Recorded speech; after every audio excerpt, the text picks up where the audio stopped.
Livhuwa hu khou tevhela mafhungo kha Belren News one vha tshi khou avhalelwa nga Rotshizwa Maremba.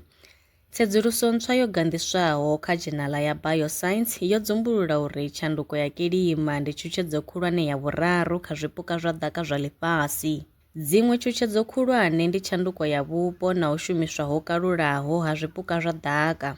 Tshigwada tsha vhasedzulusi tsho rangiwaho phanḓa nga Profesa Vho William J. Ripple u bva Oregon State University tsho sengulusa data u bva kha tshaka dza zwipuka dza zwigidi zwa fusumbe na maḓana a malo fumi ina.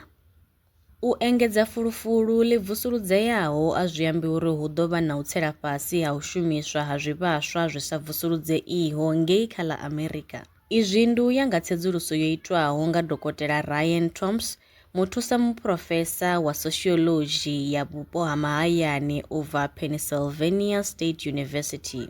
Dokotela Thoms vho sengulusa data ya u bveledzwa ha zwivhaswa u bva nga ṅwaha wa gidi ḓaṱahe sumbe u swika ṅwaha wa gidi mbili fumbili u bva kha madzingu a furaru ane a bveledza zwivhaswa zwi sa vusuludzeiho kha ḽa Amerika.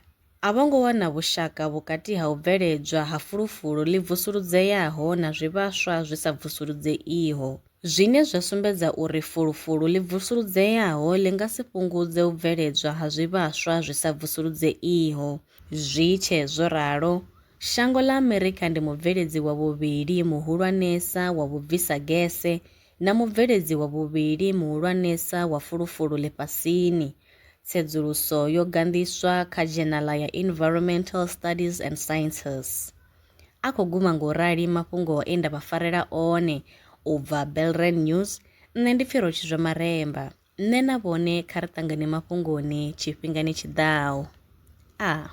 Wanga zwi ḓa kha sia ḽa masheleni, Belren Brands ndi thandulo yavho. Ri vha thusa musi wanganea lwa shishi kha sia ḽa masheleni. Ṱhoḓea ndi dzi tevhelaho: tshiḽipi tsha muholo, tshitatamennde tsha bannga tsha miṅwedzi miraru, khophi ya basa na ḽiṅwalo ḽine ḽa sumba hune vha dzula hone. Vha ri kwame zwino 083 861 2263. Email ndi info@belrenbrands.co.za. Belren Brands ndi vhahadzimiswa wa masheleni vho ḓi ṅwaliselaho.